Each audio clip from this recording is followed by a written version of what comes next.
Good morning, everyone. My name is Harshan Arora. I represent GreenVac Solutions. It's a UNG company. We have spoken about since morning, how the technologies of construction are there, how fast we can construct. But I think nothing is complete without actually having utilities, smart utilities that would make that very infrastructure efficient and livable. What we are now talking about is the next step forward in addressing the most challenging issue of infrastructure, which is waste management. And I'll be presenting to you something known as pneumatic tube system for waste collection.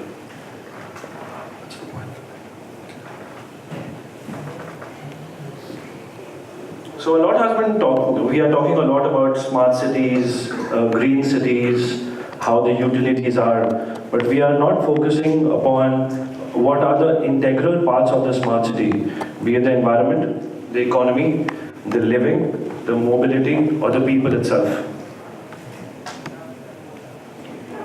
When I talk about smart utilities, there are mainly two aspects that we need to focus upon: water and waste management. I'll be focusing on waste management today. This is the actual situation of waste management today, that we see people actually still living in the era which was about 200 years ago. Manual collection, lifting, and transportation of waste is still the same antiquated way that it was.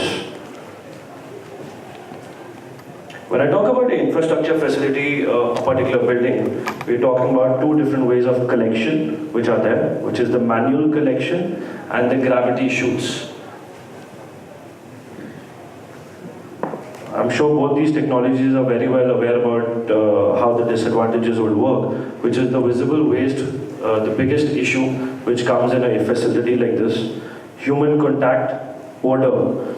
Now there has been a lot of case studies about gravity chute systems also, wherein they have been criticized a lot, just for the fact that they produce so much of odor, so much of rodents and insects are a part of that. I now present to you the future of waste collection, which is pneumatics. Now pneumatics, we're talking about it being the future of waste collection, but it actually has been throughout the world for the last 150 plus years. Pneumatics is nothing but using air as a medium of travel for transporting one material from one place to another through this force. It's a pictorial demonstration of how a system would look like. If I could point out over here, so here we have shown that there are three buildings and you see two pipelines running. One is for waste and one is for laundry. We'll have loading stations on each floor where a person just has to come out of his residential apartment or his office space and dump this waste into a loading station, very similar to a gravity chute system. But instead of coming down with gravity and actually bursting down in the basement of that building, it will be connected to a horizontal pipeline system that you see over here. It will be a network of tubes which will then end to a central connection area, which can be any distance away. That's correct. This can even be 10 kilometers away. So if you're talking of a city level project, we can have maybe 200 buildings being connected to a pneumatic waste collection system, and actually nobody taking the waste from each floor away manually, but actually being transported through a pipeline network through suction at speeds of about 100 kilometers an hour and being collected at one central location where we can further treat this waste. It's not necessary that only the buildings and the floors of these buildings needs to be connected. There's also possible that we connect the dustbins. Now, if we are talking of a large city center, or we're talking of a low-rise commercial infrastructure, or we're talking of a park area, then we can have dustbins like these, and they'll be connected to an underground pipeline network. As soon as the dustbin is filled up, there will be nobody going to that particular dustbin and emptying the dustbin. It will automatically empty itself into the main underground pipeline and suck at speeds of about 100 kilometers to a central collection area, which, as I mentioned, could be any distance away. Now this air that we use, which is the pneumatic pressure, we are actually not putting any artificial air inside the system, we are using fresh air. So this gives us two advantages. One, with every transaction which is happening, we are able to clean that entire pipeline with fresh air without putting any artificial cleaning systems like water, detergents, etc. The second thing that we do is, we make the system very economical. So because we are not using any forced or electric air, we're using fresh air from the environment, which is absolutely free. The entire operations of the system become very economical, 1/4 of the conventional system that we are right now using, which is manual. Again, a pictorial demonstration of how the dustbins would look like. As soon as the dustbin is filled up, let's say we have various segregations of the waste. As soon as the dustbin is filled up, there is a latch at the bottom which opens up. It's a completely computerized and software-driven system. And the latch opens, the waste goes out into the main pipeline, and then it is sucked away. Now, when it reaches the central collection area that I said could be any distance away, there are various connecting points over there. Because segregation is an integral part of waste management, so in a situation like this that you see on the screen, where we have 3 segregations, the waste, when it is coming down from the source, it automatically knows what kind of a waste it is, whether it is category 1, 2 or 3. Category 1 will automatically be collected into a category 1 container, 2 for 2 and 3 for 3. So that segregation also becomes an integral part of the waste management and the transportation utility that we are using.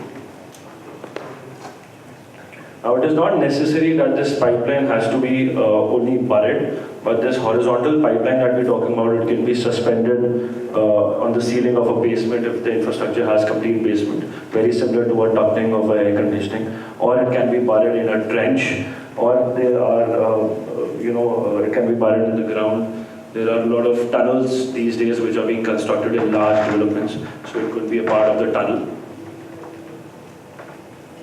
As I mentioned, it's a completely software-driven system. There is not even one person required to run this entire system. Now imagine you are having an infrastructure facility of maybe 100 buildings or 50 buildings, and there is not even one individual required to collect or transport the waste. We have been doing pneumatic tube systems for the last 12 years. We have done more than 100 projects in India and more than 3,000 globally. Just to point out a few advantages of the system is that the waste is not visible to the people who are there. It's completely out of sight. There is no staff required at all. Automation comes into the picture. There is no odor. Segregation becomes a part of the entire system. And this particular system is also now being addressed and taken up by IGBC and other facility and other organizations like these, who implement smart systems and green systems.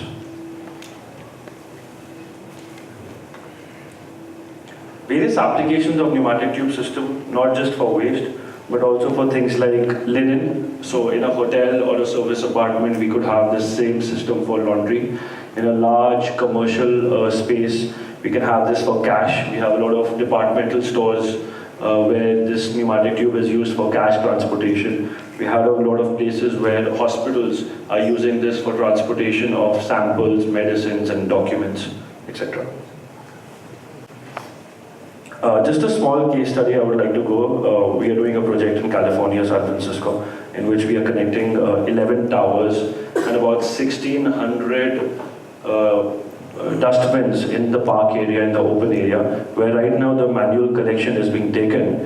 But as you see over here, this is a network of pipeline that will be created, wherein all the buildings and all the dustbins, which are 1,600 different locations where waste was being collected right now, is now going to be automated, and all those 1,600 waste truck stops that we used to have, we're not going to have, and we're going to have only one waste truck stop, which is going to be in the central collection area.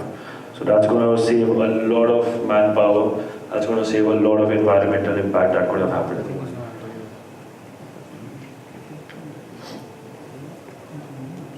So this is again how the schematic of the pipeline of the entire system looks like. where you have vertical risers and then you have a horizontal connection. The inlets could be multiple inlets on one floor. It can be inside an apartment, it can be inside the kitchen, it can be in the main corridors. You can actually choose what kind of a waste you're throwing in, so that when it reaches that particular segregated point in the collection area, it is able to automatically segregate itself. This is a layout of the central collection area. Now we do the systems also dedicatedly just for kitchens, large kitchens like airport kitchens or commercial kitchens which cater to a lot of meals a day, maybe 1,000 plus meals a day, wherein we have the pipeline, which is a small pipe of only about 200 millimeters, and waste is again sucked at about 50 kilometers an hour, all the biodegradable waste. So these inlet points could be actually on the table of the of the chef who's preparing these food, and he doesn't even have to move a particular step away to throw the waste. He can just discard it into the main outlet, and the waste will be sucked out.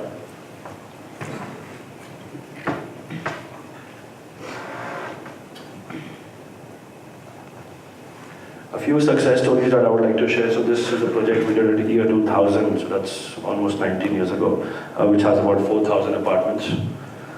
This is a project that we are doing right now. It's under development in Noida area. It's for a builder called Rudra. About 1,400 apartments. This has about 16 buildings of 20 stories each.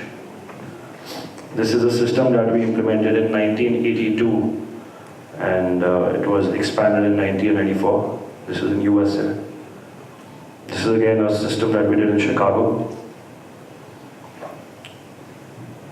Now this is a project that we did in Hong Kong, in which we're transporting 10 tons of waste every day through our system. This is again an ongoing project to be handed over in the month of February next year. It's about 1,300 apartments, about 15 buildings of 30 stories each. That's a project that we did in 1971. So this technology has been there for a very long time.